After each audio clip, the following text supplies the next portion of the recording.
Vamos a desarrollar este último punto del curso que ustedes están llevando correspondiente a nefrología, tocando este tema de lo que es anomalías congénitas del aparato renal urinario y tocar algunos puntos muy tangenciales sobre algunos tipos de neoplasias del riñón y de las vías urinarias. Para comprender esta exposición, yo creo que primero vamos a situarnos en la parte embriológica de la embriogénesis del aparato urinario rudimentario cuando nosotros nos formamos como seres humanos, para poder comprender dónde más o menos es el trasloque que hay genéticamente de los individuos para que algunas malformaciones renales se manifiesten. Entonces decimos que el aparato urinario proviene del pliegue mesodérmico llamado mesodermo intermedio, que está situado a lo largo de toda la cavidad abdominal y que da origen a diferentes porciones. Adelante, puedes abrir. Da origen a las diferentes porciones que tiene el tracto genitourinario desde la parte cefálica a la parte caudal, ¿no? Entonces, en ese devenir de ese trayecto se forman los riñones, la vejiga, los uréteres, los ductos, y que básicamente hay varios sistemas que están separados desde el punto de vista del desarrollo del embrión, ¿no? Entonces tenemos una parte que es un vestigio prácticamente de este sistema urinario que corresponde al pronefros, y una parte donde ya empieza a funcionar algo que es el mesonefros, y el metranefros ya viene a ser el riñón prácticamente funcional, ¿no? Que se va a dar más o menos entre las 12 y 14 semanas, ¿no? Entonces nosotros ahí es donde más o menos se producen una serie de cambios, ¿no? Genéticos que van a producir definitivamente los trastornos. Entonces el sistema metanéfrico se forma más o menos alrededor de la 5ª semana y ya aparece como un tercer órgano urinario, y es el riñón prácticamente definitivo.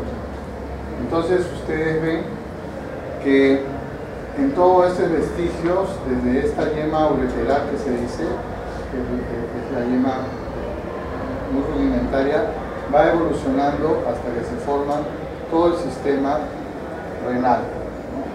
Los cálices, los ductos y los uréteres, ¿cierto?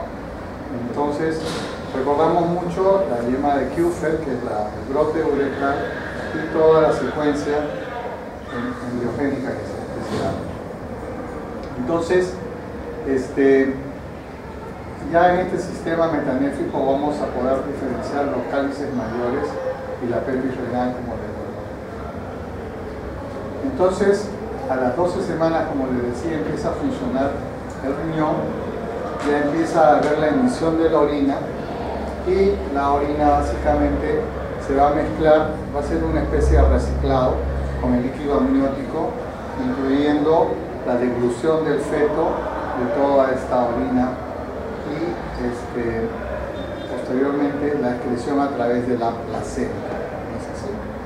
Entonces nosotros tenemos todas estos pasos, como les decía, desde la parte cefálica, que es el pronefros, se va yendo hasta lo que es la parte. Entonces tenemos esta secuencia desde la yema de Kupffer hasta la formación de todo el sistema. Pues bien, lo pasamos. No está de más decirles y recordarles que tenemos dos riñones, que los riñones están situados en estos sitios, que tienen los uréteres, la vejiga, está formada por una capa muy importante muscular, y que hay una inserción de los uréteres en sus respectivos orificios ureterales para formar después una excreción final. Entonces, cuando hablamos de ya anormalidades congénitas, hay un sinfín de anormalidades. Estos son unas cuantas, las que más se ven, las que más podemos nosotros apreciar. Desde una ausencia del riñón, que se llama agenesia, hasta riñones que pueden ser múltiples, más de dos, y diferentes situaciones que se presentan como son malposiciones, quistes, formas del riñón diferentes, ¿no? Entonces vamos a ir viendo que caen ahí.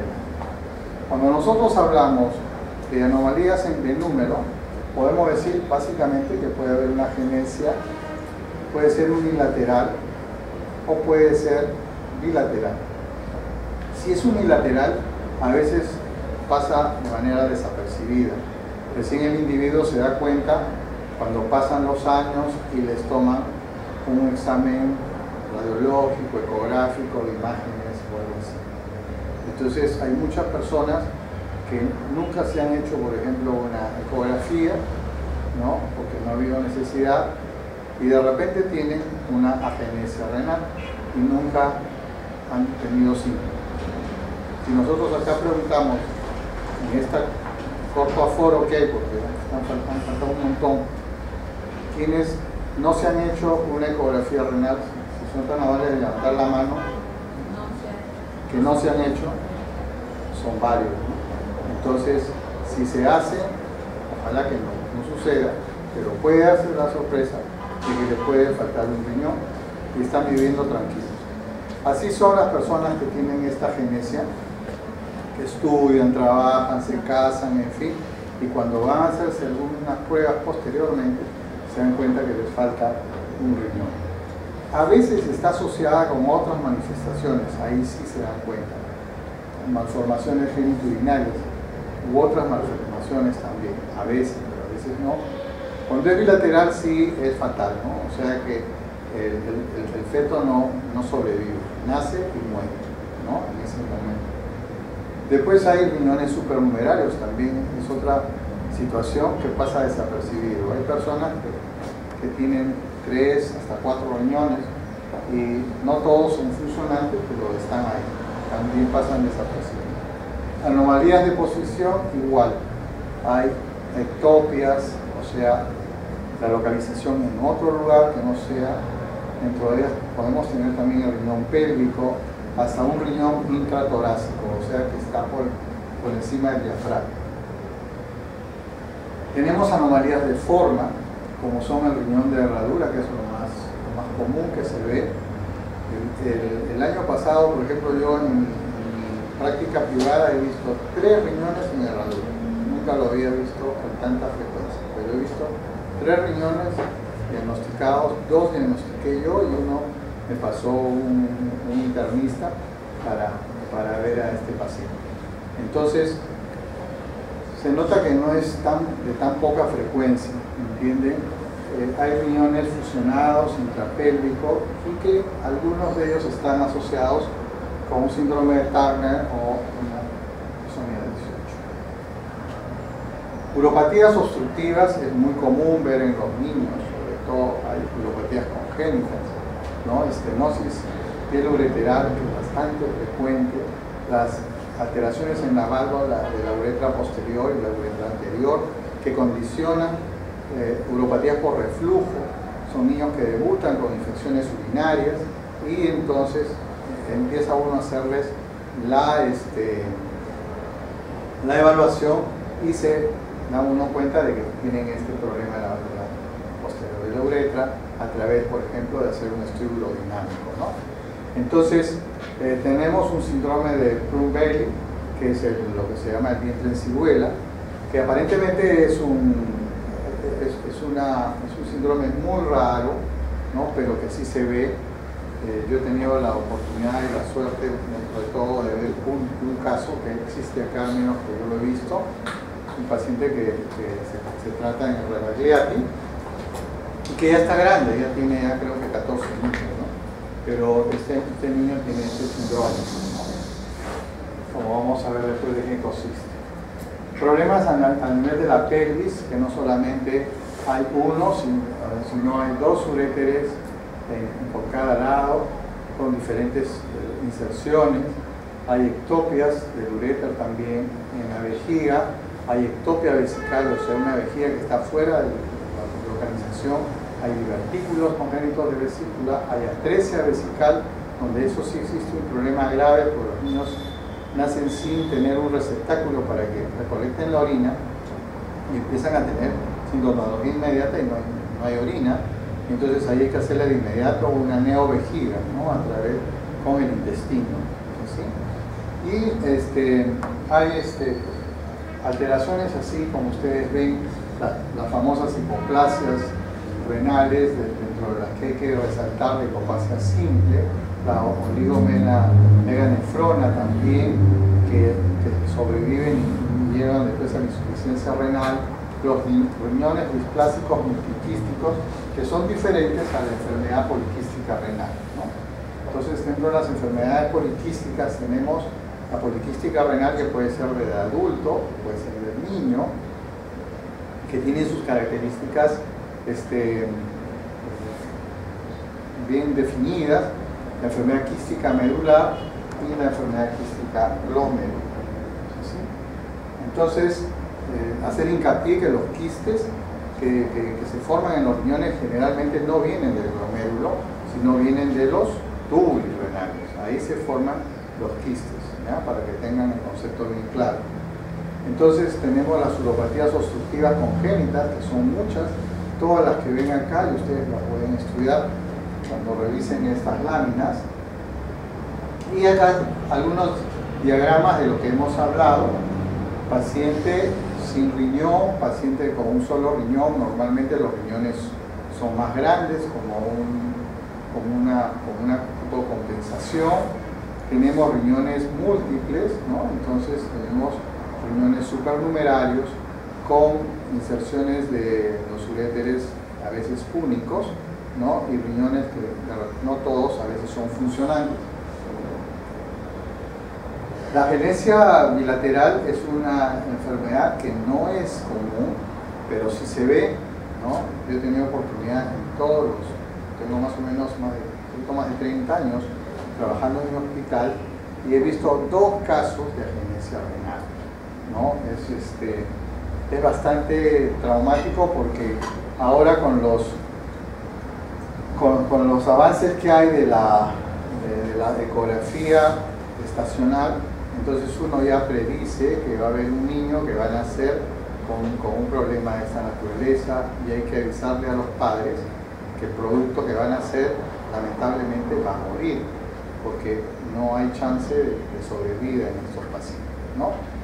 Entonces estas gestantes aparecen casi siempre con un problema de oligohidrámeos, ¿no? Entonces tienen un vientre muy pequeño, no tienen la cantidad de líquido suficiente y se ve lo que a veces es la secuencia de Potter que ustedes ven acá, con una hipoplasia pulmonar, tienen una fase muy peculiar con el canto, tienen una implantación baja de la oreja y tienen un mentón pequeño, ¿no es así?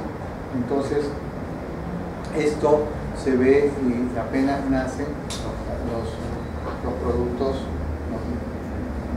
nacidos mueren. Entonces esta agenesia bilateral se debe a que los genes que desarrollan en las primeras fases entre la yema ureteral y el metanefro se bloquean, ¿entienden? En esa fase. Y los genes que se han descubierto son estos genes que tienen esta sigla, que han sido bien tipificados de acuerdo al estudio de genoma, ¿no? Entonces, ustedes pueden detectar una agenesia cuando se les hace unas ecografías Doppler a los pacientes. Entonces tienden acá a unas, no se ven, estas son las arterias ilíacas, pero no se ven las arterias renales como ven acá. Acá ven una, pero acá no ven ninguna. Entonces ahí se pueden ver la ausencia de estas arterias y la ausencia de... Entonces, Lo normal es que se vean la presencia de estas dos arterias en un Doppler. Cuando se ven acá es la agenesia unilateral, y cuando no se ven son las agenesias bilaterales, y cuando no se ven ni siquiera las ilíacas es que hay lo que se llama las sirenomelia, ¿no? Entonces las sirenomelia son ya enfermedades mucho más evolutivas, mucho más comprometedoras. Estos son los famosos niños que vienen tipo los niños sirena que le llaman. Acuérdense de esa niñita, la sirenita. Así que esa niña que ya fue bien publicitada tuvo estos problemas, ¿no? Así que esta niña de plano tuvo unos riñones muy rudimentarios, pero tuvo una sirenomelia y tuvieron que entrar en diálisis de manera muy precoz para que sobreviva, ¿no? Si todo va bien, esa niña al final va a tener que, ojalá pueda recibir un trasplante renal. Entonces la agenesia unilateral sí es una situación mucho más frecuente. Si una era 1 en 3.000, esta es una en 1.000 a 1.500. Como he puesto acá, el hallazgo es casual, como les decía. Entonces hay personas que no se dan cuenta, el uréter está ausente y hay una hipertrofia compensadora del otro riñón. El pronóstico es bueno, solo que hay que cuidar ese único riñón. Entonces cuando hacen pruebas, por ejemplo tomografías, por alguna otra razón, se ven, sobre todo si son con contraste, se ve la presencia de un solo riñón y el riñón contralateral no está. Este es el músculo psoas. Entonces, en este caso, este es el hígado, este es el riñón izquierdo que está representándose.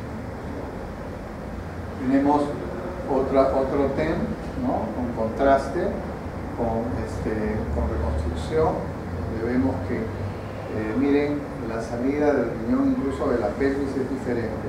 Es de forma ventral y no está rotado el riñón que va hacia la vejiga, los uréteres, ¿no?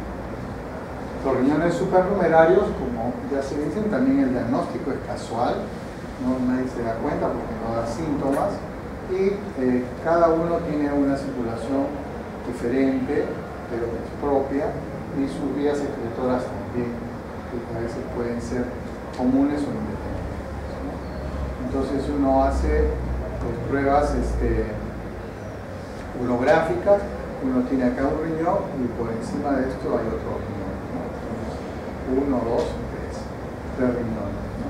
Entonces acá el tema es que los esposos uretrales del blastema metanéfrico se dividen más de lo que se debían dividir y hacen que se formen 2 blastemas y 2 riñones más.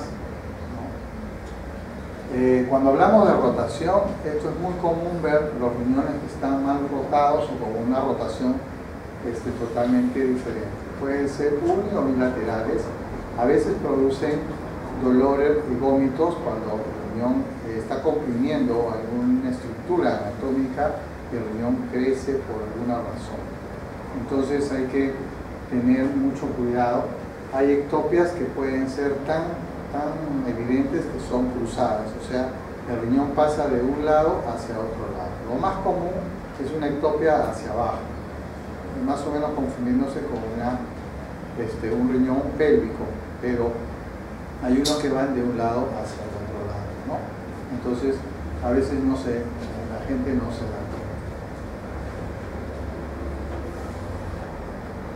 ¿Ustedes ven esto? Miren aquí la mal rotación, esta pelvis que debería estar hacia adentro está prácticamente de tipo ventral, ¿no? Y esta otra que está hacia afuera. Los riñones hipoplásicos son riñones que se forman, ¿no? Porque hay un trastorno en el esbozo ureteral, ¿no? que tiene un retraso básicamente del desarrollo, ¿no? de este esbozo. Y por consiguiente son riñones pequeñitos que funcionan finalmente, pero que en algún momento dejan de serlo, ¿no? Y teniendo un riñón contralateral un poquito más hipertrofiado, ¿no? Estos riñones pueden causar en algún caso hipertensión arterial, ¿no? Entonces tenemos también la hipoplasia unilateral, que es así y que son riñones bastante bien funcionantes, ¿no? Estas hipoplasias unilaterales pueden estar ligadas también a otros trastornos, ¿no? Por ejemplo, hay un síndrome renal con coloboma que se llama, que está dada por los genes mutantes del PAX2, que le llaman un código, y que este síndrome coloboma hace que las personas tengan sordera neurosensorial, tengan pabellones auriculares con problemas de forma, ¿no? Y hacen que los pacientes tengan esos trastornos, y de acuerdo a esos trastornos uno los va estudiando y uno llega a ese diagnóstico de los riñones hipoplásicos, ¿no? Hay una hipoplasia renal que es bastante, se ve en algunos casos, que es la hipoplasia bilateral, que son riñones pequeños, pero que son con nefronas muy grandes, ¿no? Por eso se llama oligomeganefronía. ¿Por qué? Porque son pocas las nefronas, pero son grandes las nefronas. Por eso se llama oligo, porque son pocas, y mega porque son grandes. Entonces los riñones son pequeños, pero también estos riñones empiezan a tener túbulos gigantes, empiezan a tener como unos quistes y al final se destruyen, ¿no? Y se produce un estado de diagnosis, ¿no? Entonces, eso es lo que pasa. Tenemos otro tipo de hipoplasia, que es el riñón de Asma, que se ve con los segmentos hipoplásicos. Miren acá, que es muy parecido al riñón en esponja. Tenemos las alteraciones quísticas renales, que son mutaciones de genes en el desarrollo renal, como son los genes transcriptores, ¿no es así? Y estas mutaciones producen quistes y en algunos casos producen diabetes. Entonces es una característica, porque los pacientes empiezan a tener, a pesar de que son a veces niños, debutan con un estado de diabetes, ¿no? Y tienen otras malformaciones. ¿Por qué? Porque hay malformaciones pancreáticas, donde en esas malformaciones pancreáticas tenemos alteraciones en un estado de hiperinsulinemia, ¿no es así? Entonces, el aspecto renal van perdiéndose en estos casos. Las displasias renales multiclísticas y los quistes multiloculares también se ven en este tipo de displasias, que son alteraciones en la diferenciación metafrénica, o sea, a nivel de la dosis semática. La displasia renal multiquística, como ven, miren lo que produce unos tremendos quistes que pueden más o menos confundirse con unas cavernas que se producen a veces en los pacientes que tienen tuberculosis renal. Pero estos son quistes verdaderamente que ocupan todo el riñón con una pelvis muy pequeña y hacen un tipo de displasia general. Entonces, estos no son bilaterales, sino unilaterales, y el riñón contrario se salva. Muchos de estos pacientes cursan con hipertensión arterial y van también a la insuficiencia renal crónica y a la diálisis, ¿no? Entonces, estos quistes multiloculares no afectan en la totalidad del riñón, en algunos casos no pueden haber sobrevida, y a veces por eso que hay algunos pacientes que son más o menos tributarios a lo que es la nefrectomía parcial. Les sacan esos quistes y quedan con un riñón mucho más pequeño pero funcional. Cuando hablamos de malformaciones, por ejemplo, congénitas, a las gestantes se les debe hacer por eso siempre este tipo de pruebas, o tener este tipo de sospechas. Cuando hay una disminución muy importante o ausencia de líquido amniótico, o sea que tenemos un oligohidratos. Cuando tenemos una beta-2 microglobulina presente, pero en aumento, o una cistatina C en sangre fetal, nosotros podemos inducir de que hay una anomalía congénita cierta. Cuando tenemos una hiperecogenicidad renal, podemos pensar de que hay un problema en las nefronas o un problema de tipo tubular. O cuando tenemos dilatación ya congénita de las vías urinarias, obviamente podemos decir que va a nacer ese niño con una uropatía obstructiva, ¿no? Ahora, puede ser uni o bilateral el asunto. Cuando hablamos de una enfermedad quística, que es bastante común, que es la enfermedad quística poliquística autosómica dominante, hablamos de la enfermedad del adulto. Entonces decimos que aquí han habido la responsabilidad de unos genes, que son dos básicamente, el gen PKD1 y el gen PKD2, ¿no? Que significan enfermedad quística, renal poliquística, perdón, en inglés. Entonces cada uno tiene una proteína que es la responsable, que está alterada, que en el PKD1, que es la policistina 1, y en el PKD2 es la policistina 2, ¿no es cierto? Que actúan entre célula y célula y alterando la matriz. Entonces se presenta en el cromosoma 16, como ven ustedes, en el cromosoma 1. Entonces ahí tenemos las alteraciones que se ven en esta enfermedad poliquística. Esta enfermedad poliquística también es una enfermedad que se da en los adultos y su detección a veces es de manera casual. Otros ya no, otros saben que van a tener esa enfermedad porque los padres les han advertido a los hijos que posiblemente pueden tener esa enfermedad porque ellos lo tienen. Normalmente lo dicen cuando ya han entrado a diálisis y le preguntan ¿por qué papá, por qué mamá tienes esto? Y entonces los padres le dicen tengo esta enfermedad, no te pude decir, no sabía, o en fin, y me dijeron que probablemente mis hijos iban a tener esto.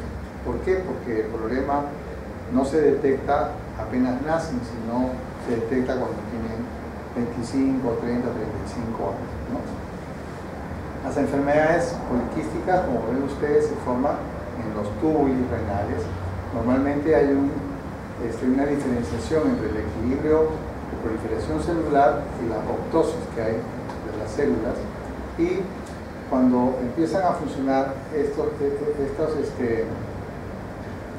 genes, PKD1 y PKD2, de acuerdo a las proteínas que son la policistina 1 y policistina 2, empieza a haber una formación de una proteína normal, como ven ustedes, y la formación de un núcleo respecto al crecimiento celular, y que hacen que este crecimiento se altere y prolifere en las células de manera incontrolada o con apoptosis, produciendo al final obstrucción y dilatación tubular, formando los quistes respectivos. Entonces esa es la secuencia más o menos fisiopatológica que tiene un quiste renal, una enfermedad poliquística. Entonces es una nefropatía bastante común en muchos pacientes que están en diálisis debido a esta alteración, ¿no? Hay un antecedente de 60% de antecedente familiar, pero también hay pacientes que nunca han tenido, pero que esto es un problema complejo. Esta enfermedad va acompañada a veces de otros problemas, como son prolapsos de válvula mitral, aneurisma cerebral.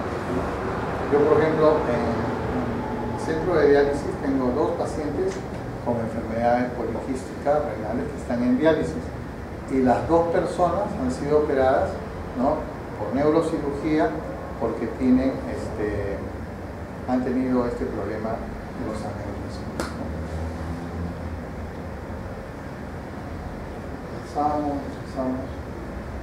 Y así más o menos es el aspecto de los riñones poliquísticos. Entonces, esta enfermedad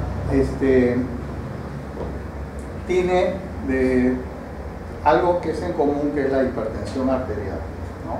La hipertensión arterial es muy común. Esto es una de las causas de hipertensión de origen renal, la hipertensión arterial, ¿no? Y hay normalmente un aumento de la renina y la eritropoyetina en cuanto a lo que es el valor de la hemoglobina, a pesar de que pueden llegar a insuficiencia renal. Hay muchos alumnos que están en estos momentos durmiendo. Les advierto que yo, cuando ya hice mis preguntas, y no solamente mis preguntas están en base a a las diapositivas, sino también algún comentario adicional que estoy haciendo.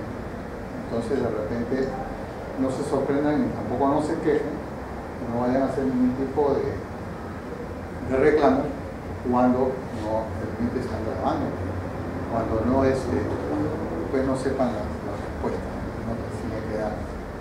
No es cuestión de estudiar esto así, las preguntas son así.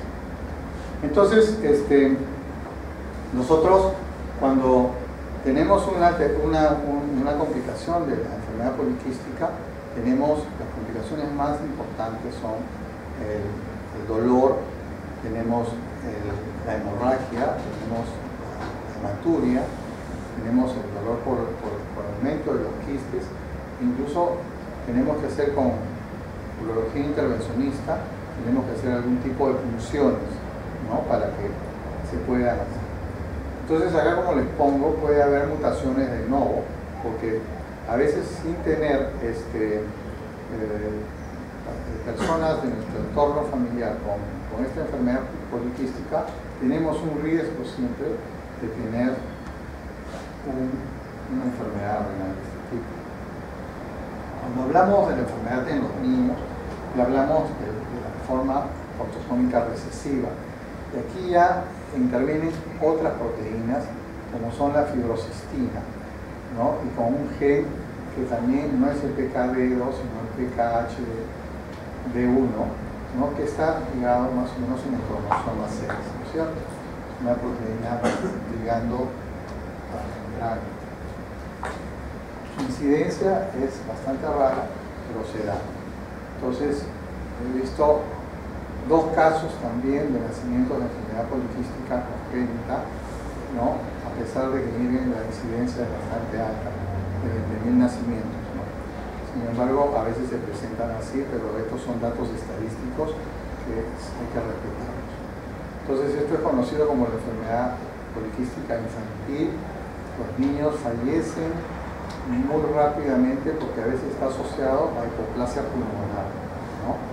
No solamente hipoplasia pulmonar, sino también tiene una diskinesia biliar, o sea, tienen una fibrosis periportal, que en algunos pacientes de hecho biopsia hepática, el 45% de los pacientes que fallecieron y hicieron biopsia post-mortem tuvieron esta diskinesia. Entonces, son personas que nacen no solamente con problemas renales, sino en otros sistemas, ¿no? Entonces, esta formación de estos quistes se producen en los primeros meses de vida de los fetos. Siempre va acompañado también de oligohidramios por el bajo gasto cardíaco fetal que tiene, o sea, a diferencia de la enfermedad poliquística del adulto, que no tiene ningún tipo de oligohidramios, como ven ustedes, o sea, los niños nacen normales y recién se dan cuenta a los 30 o 35 años. Hay aumento del tamaño renal, en ecografía con hepatomegalia, ¿no? Porque hay los ductos están dilatados de las vías hepáticas, ¿no? A estas madres hay que darle asesoría genética, ¿no es así? Para que para la siguiente vez no puedan tener prole. ¿Por qué? Porque pueden tener otra vez la posibilidad a través de la carga genética, pueden tener otra vez una posibilidad de tener nuevos hijos así. Entonces hay que hacerles toda una asesoría genética, ¿no? Entonces hay algunos pacientes que nacen con esta enfermedad, ¿no? Y se les puede enlentecer, digamos, el crecimiento de estos quistes a través de unas drogas que son biológicas que se usa, por ejemplo, para el trasplante renal, para algún tipo de glomerulopatía, que es el sirolimus. Entonces pueden inhibir la vía mTOR, que se llama, que es la proteína mammalian target operating factor, que puede enlentecer el crecimiento de estos quistes y puede mejorar un poco la evolución negativa que tienen estos pacientes. Tienen sobrevida, los que llegan a los 3 meses, una sobrevida de 86, a los 10 años, el 1% se pasan a recuperar, ¿no es cierto? Entonces Entonces eso va en función de cada riñón. Esto es una diferencia fenotípica de los dos tipos de quistes del adulto. Esta es una fotografía de cómo se ve un urograma de un riñón poliquístico, y esto es un diagrama de Netter. Tenemos esto es lo que se ve en una autosómica recesiva, cómo se ven los quistes. Miren cómo todo el riñón prácticamente está ocupado, está destruido, no hay diferenciación de médula con la parte cortical donde están los glomérulus.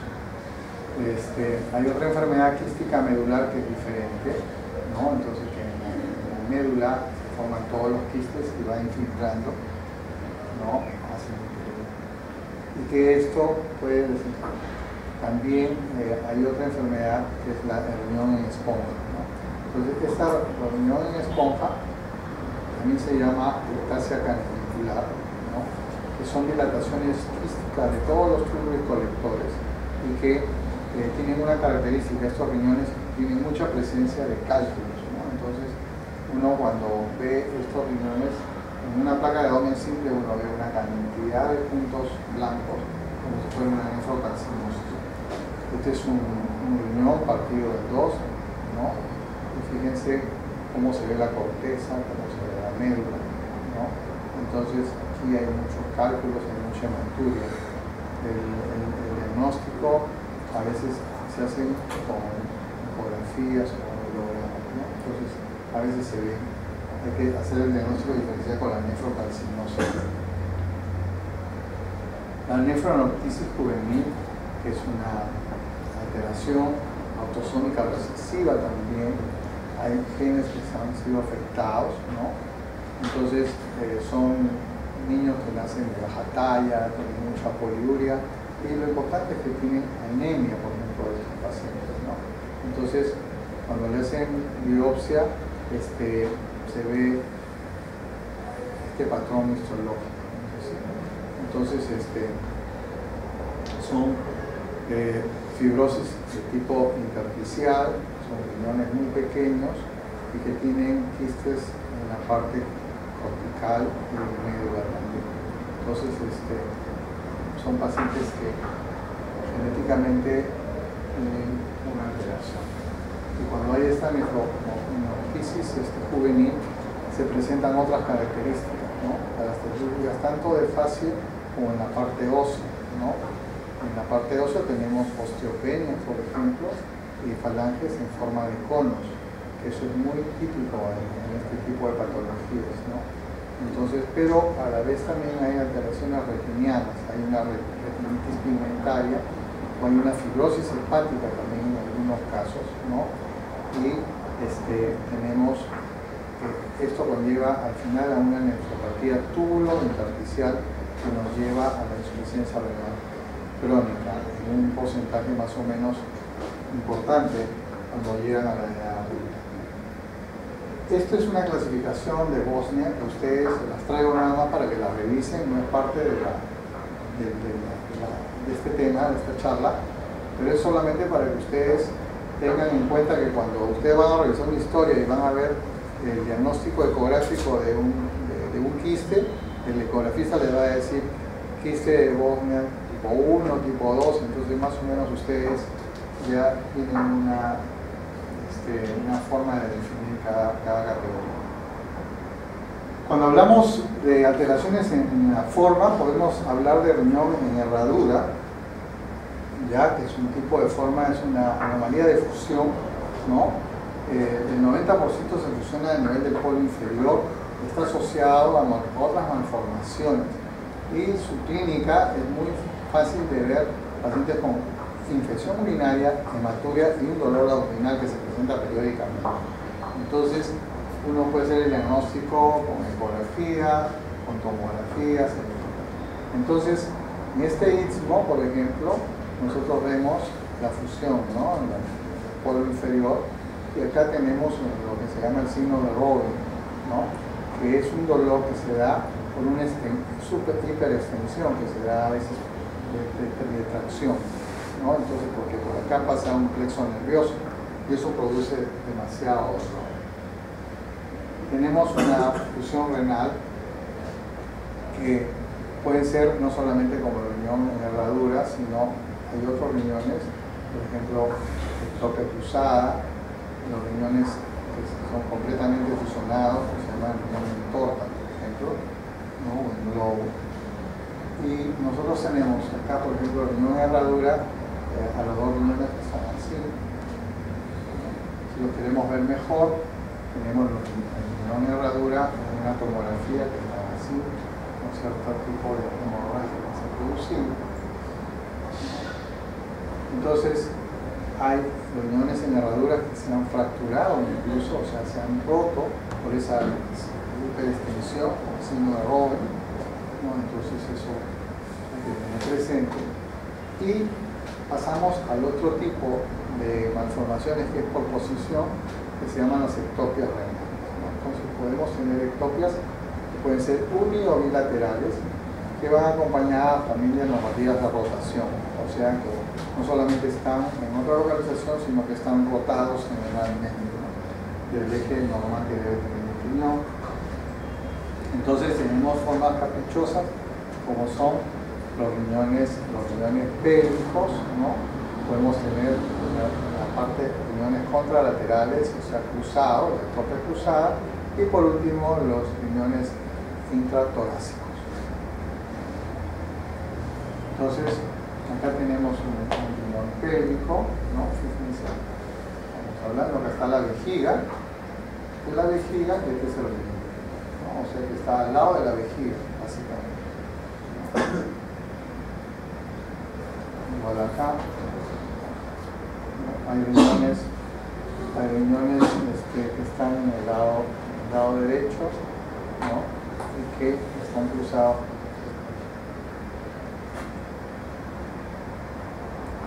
Malformaciones de las vías urinarias, uréteres, doble uréter, un solo uréter, uréter retrocavo, ureteroceles, que vamos a ir viendo y que tienen que ver mucho, por ejemplo, las obstrucciones funcionales ureterales que se ven ahí en niños, que al final producen este tipo de alteraciones, ¿no? Que son riñones que están destruidos con riñones. Esto ya son correcciones quirúrgicas de esta unión pielo-ureteral anormal que se ve bastante en niños. Tenemos la hidronefrosis congénita, que es una alteración que se ve normalmente en algunos pacientes niños o niñas y que dan traducción de infecciones urinarias a repetición, y cuando les hacen algunas pruebas por esas infecciones salen a flote estos problemas. Tenemos también agenencias de uréteres, o sea, no tenemos uréter, hay desdoblamientos ureterales que es muy común. De repente ustedes o se han hecho o han visto algún pariente que les ha dicho, oye, tengo doble sistema pielo-ureteral. Ese doble sistema pielo-ureteral es esto, son los desdoblamientos de uréteres, ¿no? Que es bastante común. O tener mega uréteres, que son uréteres muy grandes, porque hay un problema de obstrucción, ¿no? Estos son los dobles sistemas pielo-ureterales, que es bastante común, fíjense, ¿no? Algunos se fusionan en un solo uréter y otros van hasta el final. Estos son tomografías con los dobles sistemas ureterales, ¿no? Estas son las tomografías también donde uno puede ver los dobles sistemas de manera bilateral.